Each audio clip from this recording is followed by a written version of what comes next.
आज की कहानी मंदिर के पवित्र वातावरण से शुरू होती है, जहां माता रानी की कृपा से अनु और आर्यवर्धन आमने सामने खड़े हैं। मंदिर की घंटियों की गूंज और धूपदीप की सुगंध के बीच आर्यवर्धन अनु का हाथ थामकर उन्हें माता रानी के सामने ले जाते हैं। अनु के चेहरे पर एक हल्की सी मुस्कान है, लेकिन दिल में अनगिनत सवाल।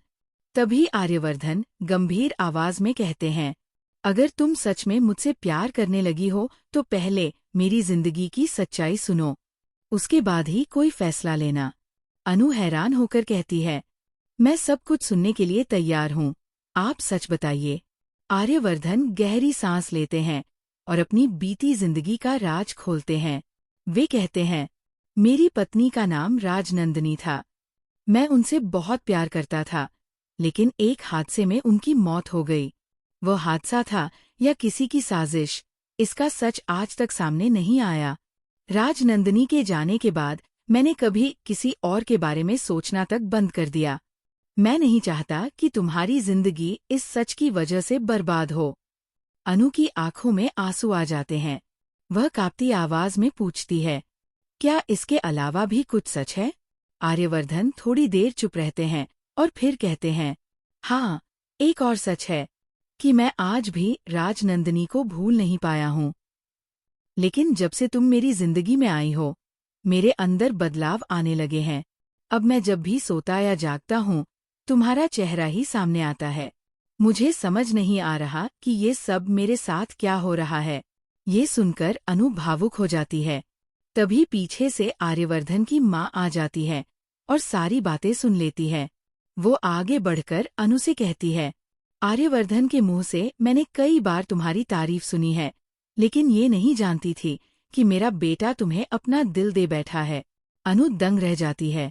वह कहती है, इन्होंने कभी इस बात को एक्सेप्ट नहीं किया। आर्यवर्धन की माँ मुस्कुराकर जवाब देती है, ये एक्सेप्ट करने की बात नहीं है।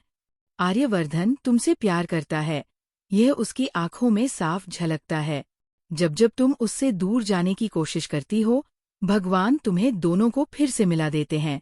देखो, 24 घंटे के अंदर तुम जयपुर जा रही थी, लेकिन माता रानी ने फिर से तुम्हें आर्यवर्धन से मिला दिया। ये आशीर्वाद है।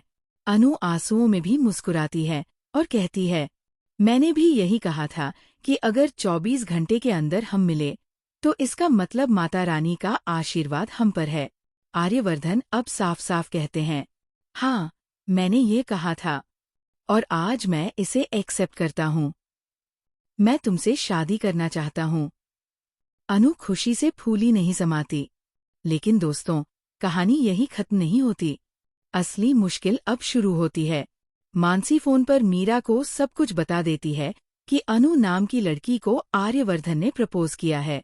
ये सुनकर मीरा अंदर से जलने लगती है और तुरंत एक खतरनाक साजिश रचने का मन बना लेती है। मीरा पुष्पा जी के पास पहुंचती है और कहती है, आप मंदिर में क्या कर रही हैं? जरा जाकर देखिए आपकी बेटी क्या कर रही है। पुष्पा जी गुस्से में मंदिर के सामने पहुंचती है और देखती है कि अनु और आर्यवर्धन एक दूसरे को गले लगाए खड़े हैं और वहीं पास में आर्यवर्धन की माँ भी मौजूद है। ये देखकर पुष्पा जी फट पड़ती है और अनु से कहती है, अनु, ये तुम क्या कर रही हो? अनु हिम्मत जुटाकर कहती है, मैं आर्यवर्धन से प्यार करती हूँ और उनसे शादी करना चाहती हूँ। ये सुनकर पुष्पा जी का गुस्सा और भड़क उठता है। अब आने वाला एपिसोड धमाकेदार होगा, क्योंकि पुष्पा जी का गुस्सा, मीरा की साजिश और समाज की रुकावटें सब मिलकर अनु और आर्यवर्धन के रिश्ते की सबसे बड़ी परीक्षा लाने वाले हैं। दोस्तों, ये तो अभी शुरुआत है। आगे की कहानी बहुत खतरनाक और रोमांचक होने वाली है।